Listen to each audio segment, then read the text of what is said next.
The massive ring station hung in the darkness of space like a crown of lights. Ships from 100 different worlds clustered around it, their hulls gleaming under the distant stars. This was Axiom Prime, the neutral ground where the galaxy's powers met to settle their disputes with words instead of weapons. At least, that was the idea. Captain Elena Vasquez stood on the bridge of the UHNS Perseverance and watched the alien warships through the viewport. There were so many of them.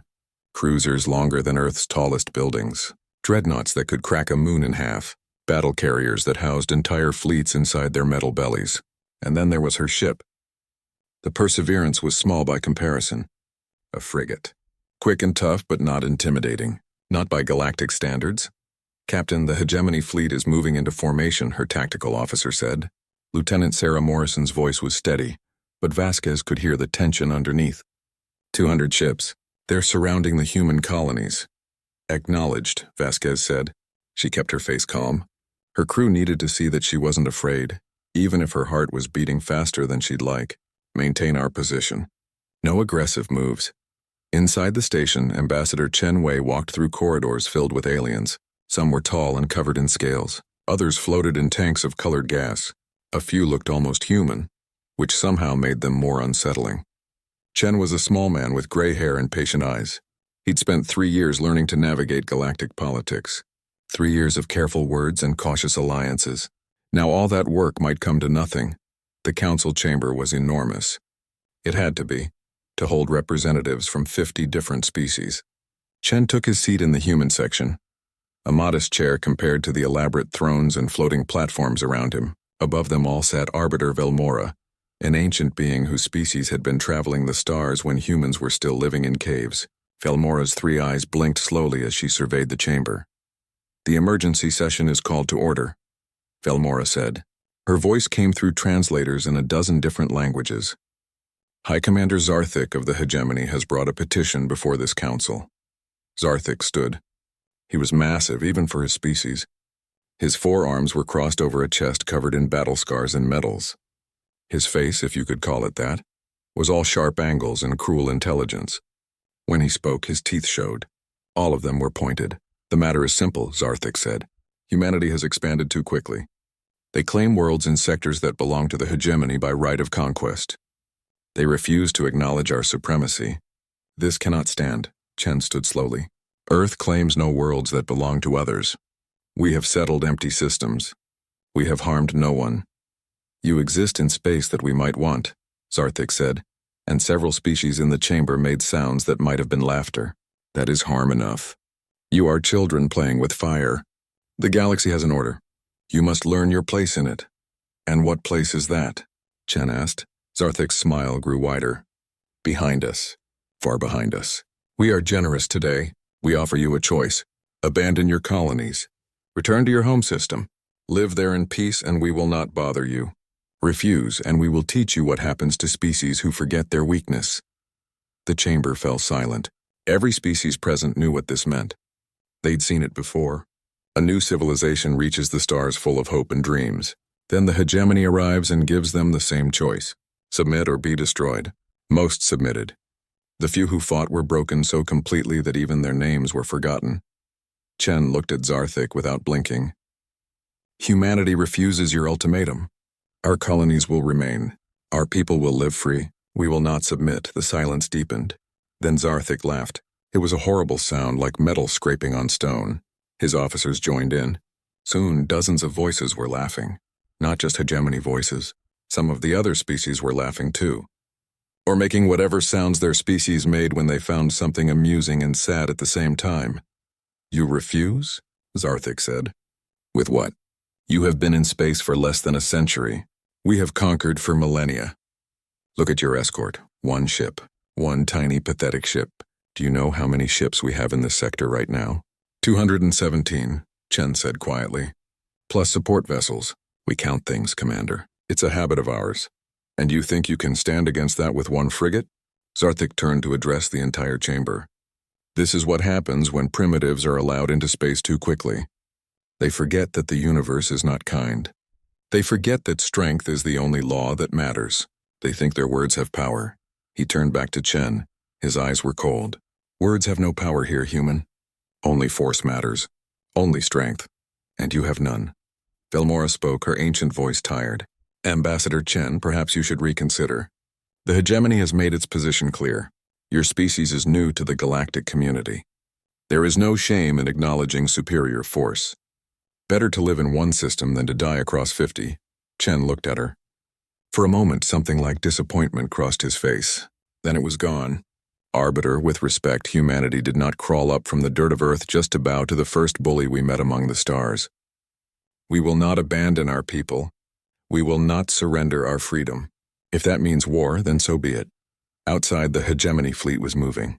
30 ships broke formation and began accelerating toward the Perseverance. On the bridge, alarms started to sound. Vasquez watched them come. Each one of those ships could probably destroy hers in a fair fight.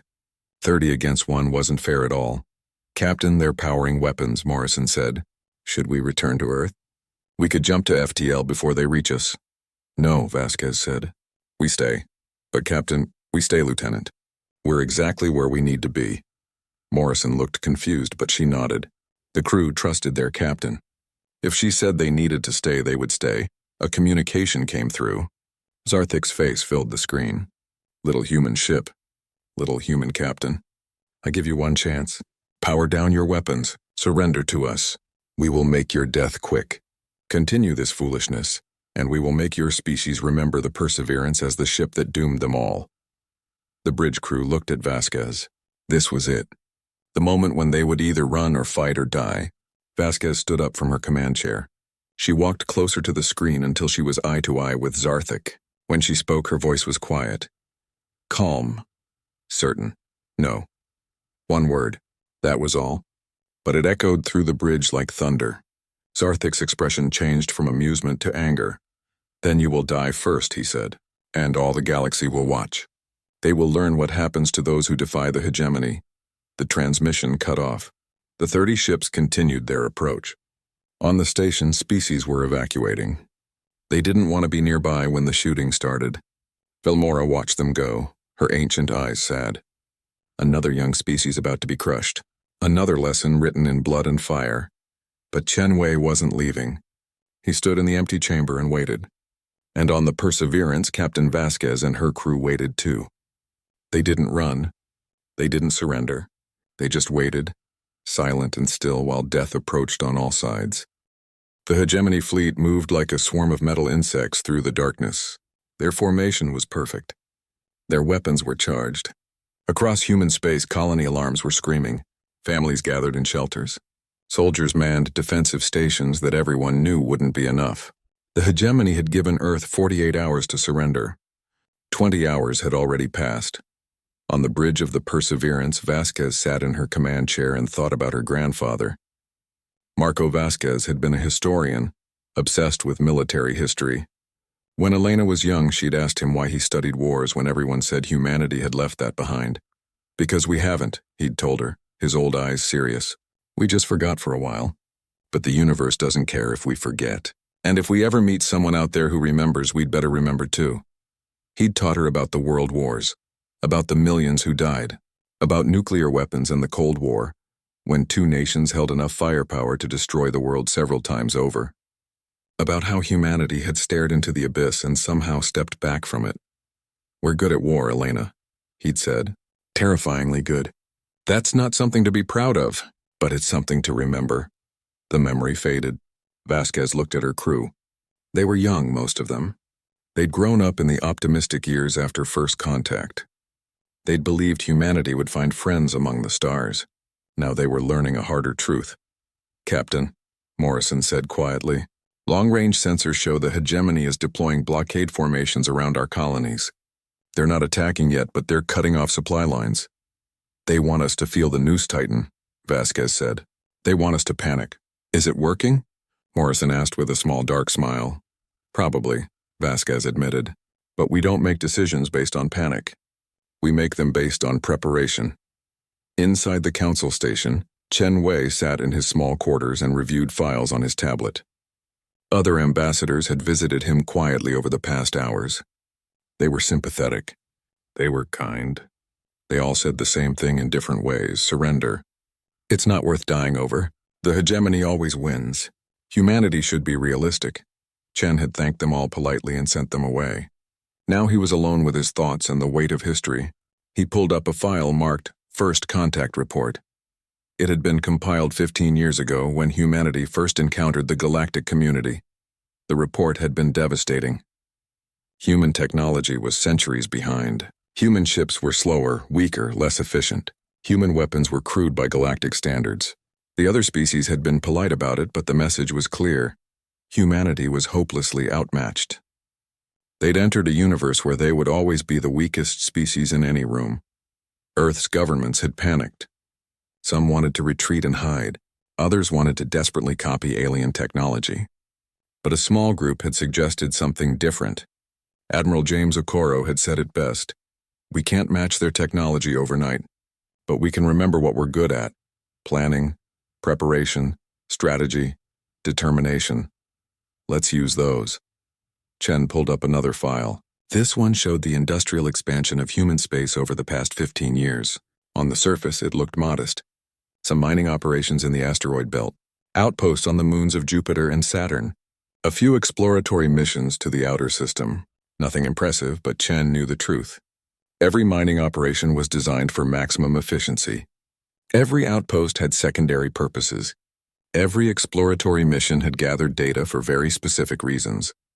Humanity had been building something in secret, something massive, something the other species hadn't noticed because they were too busy laughing at human primitiveness to look closely.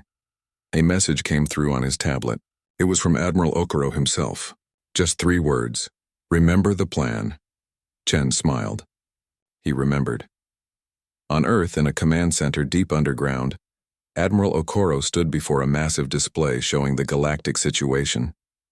Red markers showed hegemony fleet positions. Blue markers showed human colonies under threat. Green markers showed something else, something the hegemony didn't know about. Sir, the Perseverance reports that Zarthik has deployed 30 ships against them, an officer reported. Captain Vasquez is holding position. Good, Okoro said. Elena's doing her job perfectly. Her job is to get surrounded and threatened? The officer asked. Her job is to be bait, Okoro said, and to show the galaxy what humanity looks like when we face impossible odds. The hegemony thinks we're weak because we haven't fought them yet. They think the Perseverance is all we have. They think we're desperate and foolish, aren't we? The officer asked. Okoro turned to him. His face was hard. Son, humanity spent thousands of years learning how to fight. We got very, very good at it. Then we spent a few hundred years trying to forget. But you never really forget something like that. You just store it away, and we've been storing it in the Oort cloud. The officer's eyes widened. The mining operations. Weren't mining operations, Okoro finished. Or rather, they were. But they were mining materials to build ships. Hidden ships. Ships designed using alien technology but built with human philosophy. Ships that have been waiting in the dark for 15 years just in case we needed them. How many ships? The officer asked. Okoro smiled. It wasn't a happy smile. Enough. Back on the Perseverance, the hegemony ships were closing. 500,000 kilometers, 400,000, 300,000. Close enough to fire whenever they wanted. The crew was silent. Even Morrison had stopped giving updates. There was nothing left to say. Vasquez thought about her grandfather again. She remembered one more thing he'd told her. Elena, the scariest moment in any war is right before it starts. That's when you realize you might die. But you know what's even scarier? Being so prepared that your enemy realizes they might die instead. That moment when they figure out they made a mistake. That's when wars end before they begin. Captain, Morrison said suddenly, I'm reading massive power signatures from the outer system. Multiple contacts, dozens, no hundreds. She stopped, her voice catching. Oh my God, what is it? Vasquez asked, though she already knew. Ships, Captain. Human ships. Capital class. They're coming from beyond Neptune. They're jumping to FTL. They're coming here. The bridge erupted. Not in panic, but in something like relief and pride and fierce joy. They hadn't been alone. They had never been alone. On the council station, alarms started blaring. Filmora sat up straight in shock as her sensors registered what was happening. Ships. Human ships. More than anyone had imagined humanity could build. More than should have been possible. They were jumping through space, converging on Axiom Prime from a dozen different vectors. The hegemony fleet detected them too. Confusion rippled through their ranks. Zarthik was suddenly shouting orders. His ships were trying to reposition, but they'd committed to threatening the Perseverance. They'd put themselves exactly where humanity wanted them. Chen Wei stood in the council chamber and watched it all unfold on the displays. Other ambassadors were returning, drawn by the alarms. They saw what was happening and froze in disbelief. How? Velmora whispered. How did we not know? Chen looked at her. Because you assumed we were weak. You assumed we were unprepared. You assumed that because we're young, we're naive. But humanity learned a long time ago that the best defense is the one your enemy doesn't know you have. Ships kept arriving. Dreadnoughts, carriers, cruisers, destroyers. A fleet that had been built in darkness and silence, maintained in the cold void beyond the outer planets, kept secret through discipline and determination. A fleet that represented 15 years of preparation for a war humanity had prayed would never come. The 30 hegemony ships that had been threatening the Perseverance suddenly found themselves surrounded. Then the rest of the hegemony fleet found themselves surrounded. 200 ships against thousands. And through it all, the Perseverance sat calm and quiet at the center of everything. Not a target, not a victim. A signal beacon, a test, a dare that someone had been foolish enough to accept. The galaxy was watching. Every species with sensors pointed at Axiom Prime saw the same impossible thing. Human ships, thousands of them materializing from empty space like ghosts becoming solid. They weren't attacking. They were just arriving. Wave after wave of them, jumping out of faster-than-light travel with precision that shouldn't have been possible for such a young species. On the bridge of his flagship, High Commander Zarthik stared at his tactical display and felt something he hadn't experienced in decades. Fear. It started as confusion, then grew into disbelief, and finally settled into cold, creeping fear. His 4 hands gripped the edges of his command throne hard enough to leave marks in the metal. How many? He demanded. His tactical officer's voice shook. Still counting, Commander. At least 3,000 capital ships. Twice that number in support vessels. They're taking positions around our entire fleet. We're surrounded. That's impossible, Zarthik said. We have intelligence on human ship production. They have maybe 50 capital ships. This must be a trick, projections, holograms. Sir, they're registering on mass sensors. They're real. They're all real. Zarthik's mind raced. Where had they built them? How had they hidden this? The hegemony had spies everywhere. They monitored every species, especially the new ones. They should have known. They always knew. But humans were clever. That's what his intelligence reports had said. Clever and deceptive. They smile while hiding knives. He should have paid more attention to that. Open a channel, he said. All frequencies. I want every species in the galaxy to hear this. The channel opened. Zarthik composed himself. He was still the High Commander of the hegemony. He had conquered 100 worlds. He would not show weakness even now. Humans, he said, his voice booming across every communication network. You have made a grave mistake. You think numbers mean victory? We have fought species with more ships than you. We have crushed empires that spanned entire sectors. You are children playing with weapons you don't understand. Your ships may be many, but they are weak. Your technology is primitive. Your crews are inexperienced. You cannot win this, he paused, letting his words echo. Around him, his officers nodded. They wanted to believe him. They needed to believe him. The alternative was too terrible. Look at your flagship there. Zarthik continued, focusing his transmission on the Perseverance. One tiny frigate. That's what you sent to face us. That's how little you understand about power. You think you've surprised us. You think you've scared us? You've only guaranteed your own destruction. When we're done with you, the entire galaxy will know what happens to species who dare to threaten the hegemony. Around the galaxy, billions watched. Some species cheered quietly, hoping humanity might humble the hegemony. Others prepared to mourn another young civilization about to be destroyed. Most just watched with the grim certainty that this would end in fire and death like it always did. On the Perseverance, the crew listened to Zarthik's speech. They were scared. Of course they were scared. They were human. Fear was their oldest companion, but they'd learned something over millennia of survival. Fear doesn't mean you run. Fear means you think. You plan, you prepare, and when the moment comes, you act. Vasquez sat in her command chair, listening to Zarthik rage and threaten. She let him finish. She let the silence stretch. 10 seconds, 20, 30, the whole galaxy held its breath. What would humanity say? Would they threaten back? Would they beg? Would they attack? Vasquez stood up. She straightened her uniform. She looked at the face of the alien commander who had threatened to destroy her species, and she smiled. It wasn't a cruel smile. It wasn't triumphant. It was almost sad. Lieutenant Morrison, she said quietly. Send the signal. Yes, Captain. Sending now. Morrison's fingers danced across her console. She activated a very specific system. Not weapons, not shields. Just a transmitter. One that sent a single electromagnetic pulse on frequencies that had been carefully chosen. Old frequencies.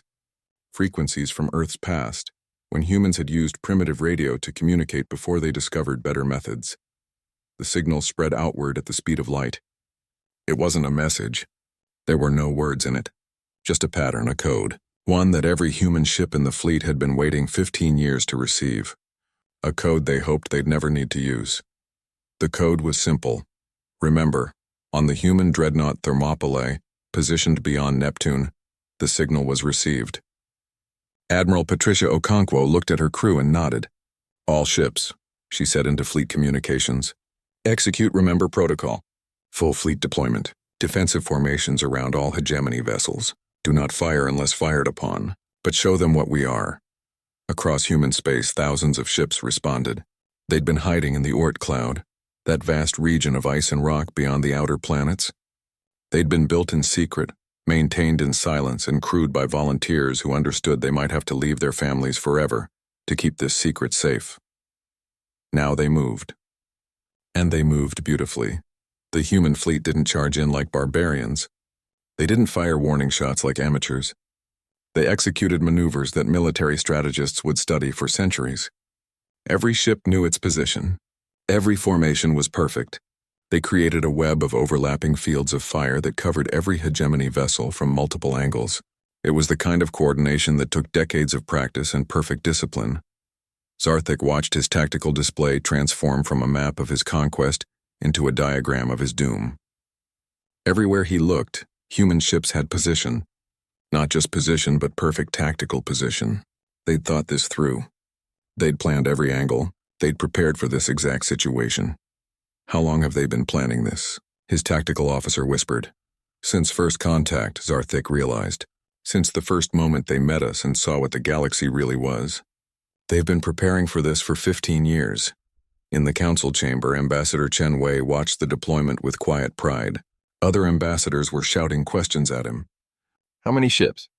Where did they come from? Why didn't you tell us? What are your intentions? Chen waited for them to quiet down. When they did, he spoke calmly. We tried to tell you. Not with words, but with actions. Every time we negotiated for peace. Every time we suggested the council should protect smaller species. Every time we proposed rules against aggression. We were showing you who we are. You just weren't listening. Velamora looked at him with her ancient eyes. You built this fleet in secret. You lied to us. No, Chen said. We never lied. We built ships in our own territory, in uninhabited space beyond our planets. We never claimed to be weak. You assumed we were weak. There's a difference. We simply didn't correct your assumptions. That's deception, another ambassador said. No, Chen replied. That's strategy. Humanity learned a long time ago that the best weapon is the one you never have to use. We built this fleet hoping we'd never need it. We prayed we'd never need it. But we're not the kind of species that relies on prayers alone. Back in space, the hegemony fleet was in chaos. Commanders were shouting at each other. Some wanted to fight. Others wanted to surrender. A few wanted to run, but there was nowhere to run to. The humans had positioned ships along every escape vector. Zarthik realized something then. Something that chilled him more than the weapons pointed at his fleet. The humans weren't just prepared. They were more prepared than any species he'd ever fought. They'd thought through every possibility. They'd planned for every contingency. They'd built their fleet not in anger or pride, but in cold, calculated determination to never be helpless. This wasn't a species that had stumbled into space unprepared. This was a species that had learned over thousands of years of brutal history exactly how to prepare for war. And they'd done it better than anyone. His communication console lit up. An incoming transmission from the Perseverance. Zarthik almost didn't answer. But he was still a commander. He still had some pride left. He opened the channel. Captain Vasquez's face appeared. She looked tired. "Commander Zarthik," she said. "You had your chance to talk. You chose threats instead. You chose to surround human colonies with warships. You chose to mock us, to demand our surrender, to call us weak. Now you'll listen?" "I'm listening," Zarthik said, his voice hollow. "Good," Vasquez replied. "Because we're only going to say this once." The galaxy was trying to understand what had just happened. In command centers and intelligence agencies across 1,000 worlds, analysts were reviewing the data. How had humanity hidden this fleet? The numbers didn't make sense. The logistics were impossible. Yet the evidence was right there, floating in space around Axiom Prime. On the Hegemony flagship, Zarthik's intelligence officer was pulling up old reports. Scanning records, mining operations in the Oort cloud, civilian construction projects in the outer system, supply runs to deep space research stations. Every piece of data that had seemed boring and unimportant suddenly revealed itself as part of something massive. "They didn't lie," the intelligence officer said, his voice full of reluctant admiration. "Every report we received was technically accurate. They just never told us the full picture. The mining operations were real. They just used those materials to build warships. The research stations were real. They just researched military applications. The supply runs were real. They just supplied a hidden fleet. They used our own assumptions against us," Zarthik said bitterly. "We thought they were primitive, so we didn't look closely at what they were doing.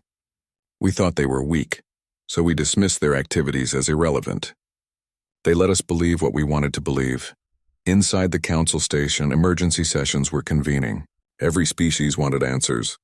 The hegemony had been the dominant military power for 300 years. Now a species that had been in space for less than a century had matched them, more than matched them, humiliated them. Ambassador Chen stood before the full council. For the first time since humanity joined, every seat was filled. Even species that usually didn't care about galactic politics wanted to hear this. "Ambassador Chen," Velmora said, her ancient voice carrying across the chamber. "The council demands an explanation. This fleet represents a military buildup beyond anything we've seen in centuries. It violates the spirit of cooperation that this council represents." Chen looked around the chamber. He saw fear on some faces, anger on others. "Hope on a few, does it?" he asked quietly. "We built these ships in our own territory. We threatened no one. We attacked no one. We violated no treaties or agreements. We simply prepared to defend ourselves. Is that wrong?" "You prepared for war," an ambassador from the collective said. "You did so in secret." "We prepared for survival," Chen corrected. "And we did so quietly because we knew if the hegemony discovered what we were doing, they would have attacked us years ago when we were still building. When we were still vulnerable. Would you have protected us then?" Silence answered him. Everyone in that room knew the truth. The council had watched the hegemony conquer dozens of species. They'd protested weakly and done nothing. Because they were afraid. Because the hegemony was too strong. "That's what I thought," Chen said. "So humanity did what humanity has always done.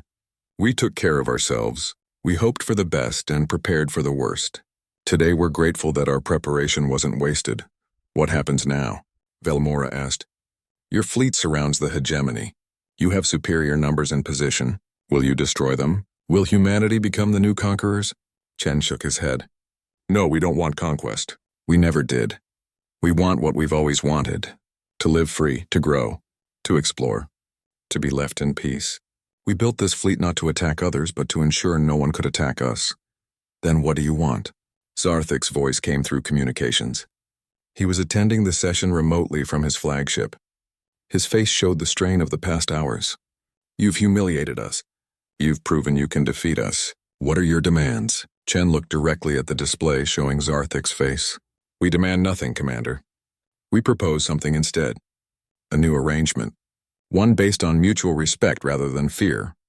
The Council will be restructured to prevent any single species from dominating. All species, regardless of their military power, will have equal voice. The hegemony can remain a strong military power. But you'll be one among many, not the master of all. And if we refuse?" Zarthik asked. "Then you'll learn what happens when you push humanity into a corner." Chen said. His voice was still calm, but there was steel underneath. We don't want to fight you. War is wasteful. War is terrible. Humanity knows this better than most. We've fought wars that killed millions. We've built weapons that could destroy our entire world. We've stared into the abyss of our own extinction. We came back from that. We learned from that. We don't want to teach you those lessons the hard way. On the bridge of the Perseverance, Captain Vasquez was having a similar conversation with her crew. The immediate crisis was over. The hegemony fleet was contained. But the hard part was just beginning. Captain, Morrison said, we're receiving reports from the outer colonies. Hegemony blockade forces are pulling back. Some of them are surrendering to local defense forces. Others are just running. Let them run, Vasquez said. We're not here to chase people. We're here to make a point. What point is that? Morrison asked. Vasquez looked at her young officer. That strength without restraint is just brutality. That having the power to destroy your enemies isn't the same as having the wisdom to find another way. That the scariest warrior isn't the one who wants to fight. It's the one who doesn't want to fight but is prepared to if necessary. Morrison nodded slowly. We could destroy the hegemony fleet right now. Yes, but we won't. No. Because we're better than that. Because we remember what happens when species choose destruction over negotiation. Because we want to live in a galaxy where disputes are settled with words, not weapons, even if we have to point weapons at people to make them sit down and use words. It took 3 days. 3 days of tense negotiations. 3 days of the human fleet maintaining their positions while diplomats argued about the future of galactic civilization. Some hegemony commanders wanted to fight anyway. They said it was a matter of honor. Their subordinates mutinied rather than die for pride. Admiral Okonkwo, commanding the human fleet, provided the final push. She opened a channel directly to the hegemony's logistics command and shared some calculations. How long their supplies would last surrounded. How many casualties they'd take if fighting started. How many families would lose fathers and mothers and children. How many worlds would burn. Then she showed them the alternative. A peace treaty, trade agreements, mutual defense pacts. A galaxy where the hegemony's strength was used to protect rather than conquer, where they could be respected instead of feared. The logistics officers brought those numbers to their commanders. The commanders facing reality brought them to Zarthik, and Zarthik, who was many things but not stupid, made his choice. He opened a channel to the Perseverance, to the small frigate that had stood alone against his entire fleet, to the captain who had said no when he'd demanded surrender. Captain Vasquez, he said. His voice was different now. Tired. Older. The hegemony formally requests negotiations for a peaceful resolution to this crisis. We acknowledge that our previous stance was not unproductive. We're prepared to discuss new arrangements. Vasquez nodded. Ambassador Chen will be pleased to hear that, Commander. He's been preparing terms for 3 days now. Terms I think you'll find fair. Not generous. Not cruel. Just fair. Fair. Zarthik repeated the word like he was tasting it for the first time. That's not a word the hegemony has used much. Maybe it's time to learn it, Vasquez said. The galaxy's changing, Commander. You can change with it or be left behind, but either way it's changing. The negotiations began. The human fleet maintained position but powered down weapons. A gesture of good faith. The hegemony fleet did the same. Slowly, carefully, 2 species that had been seconds from war started talking instead. Around the galaxy, other species watched and wondered. If humanity could stand up to the hegemony, what did that mean for the old order? What did that mean for the council? What did that mean for every species that had bowed to strength because they thought they had no choice? The answer was simple. Everything had changed. A young species had reminded the old ones of something they'd forgotten. That strength came in many forms. That preparation mattered as much as technology. That the will to defend yourself was the first step toward peace. And that sometimes the quietest voice in the room was the one everyone should have been listening to all along. The treaty was signed in the same council chamber where Zarthik had once demanded humanity's surrender. This time the atmosphere was different. There were no threats, no laughter, no mockery. Just the careful, deliberate work of species trying to build something better than what had come before. The terms were straightforward. The hegemony would withdraw all forces from human space immediately. They would recognize humanity's right to expand and colonize without interference. They would accept the Council's restructuring, giving smaller species equal representation. In return, humanity would share some of their military innovations and agree to mutual defense pacts. Not out of fear, but out of pragmatic cooperation. Ambassador Chen signed the human copy of the treaty with a pen his grandfather had carried during Earth's last World War. Zarthik signed with all four of his hands, each one representing a different aspect of hegemony honor. They didn't shake hands afterward. They simply nodded to each other. It was enough. Outside the station, the human fleet began its withdrawal. Not all at once. That would have been reckless. They pulled back in carefully coordinated stages, maintaining defensive positions until the hegemony forces had fully disengaged from human colonies. Admiral Okonkwo supervised every movement personally. She'd spent 15 years preparing for war. Now she was spending days ensuring peace. On the bridge of the Perseverance, Captain Vasquez watched the massive dreadnoughts jump to faster-than-light travel, heading back to their hidden positions in the Oort cloud. Not all of them would stay hidden now. The secret was out, but some would remain there, quiet guardians in the dark just in case. "It feels strange," Lieutenant Morrison said. "We prepared for the worst and got peace instead." "That's what preparation is for," Vasquez replied. "We built this fleet hoping we'd never need to use it. Today we succeeded. We showed it, we demonstrated our strength, and we didn't fire a single shot. Do you think it'll last? The peace?" Vasquez considered the question. "I think it'll last as long as people remember what almost happened here. As long as they remember that the alternative to talking is dying. As long as they remember that strength without wisdom is just violence waiting to happen." She stood and stretched. 3 days of maximum alert had exhausted everyone. Stand down from combat stations. Set normal watches. Let's go home. The Perseverance turned away from Axiom Prime and began its journey back to Earth. Behind them, the galaxy was already changing. 5 years passed. Time enough for new patterns to emerge. Time enough for old habits to fade. Time enough for species that had never been able to stand up to the hegemony to find their voice. The Council had been restructured as promised. Every species had representation now, regardless of their military power. Decisions were made by consensus rather than force. It wasn't perfect. There were still arguments and disputes and occasional threats, but there was no more domination. No more conquering. The galaxy had learned a new way of doing things. The hegemony had changed too. Not overnight. Not easily. But gradually, reluctantly, they'd discovered that being respected was better than being feared. Their military strength was now used to protect trade routes and defend against actual threats like pirates and rogue states. Some of their older commanders retired rather than adapt. Younger ones, who'd seen the human fleet and understood the lesson, took their places. Humanity had changed least of all. They'd always known who they were. Now everyone else knew it too. Human colonies flourished. Human ships explored deeper into space. Human technology, which had once been primitive, advanced rapidly as they traded knowledge with other species who no longer saw them as weak. But the fleet remained. Ships were rotated in and out of the Oort cloud. New vessels were built openly now in orbital shipyards around Jupiter. The galaxy could see what humanity was doing, and humanity didn't care. They'd learned their lesson from secrecy. Better to let everyone know you're prepared than to have them discover it during a crisis. The Perseverance itself had been retired from active combat duty. Captain Vasquez had been promoted to admiral and given command of Earth's home fleet. The small frigate now served as a training vessel, teaching joint operations with other species. Young officers from a dozen different civilizations studied on its bridge, learning not just tactics and strategy, but the philosophy that had saved humanity. On a warm day in May, Admiral Vasquez stood in a classroom at the Academy on Luna, humanity's moon. She'd been invited to give a lecture on the Axiom crisis, as historians were calling it. The classroom was full, not just human students, but aliens too. Hegemony officers learning new approaches. Young species hoping to protect themselves the same way humanity had. "You want to know the secret," Vasquez said, looking at the eager faces. "You want to know how we did it. How we built a fleet in secret.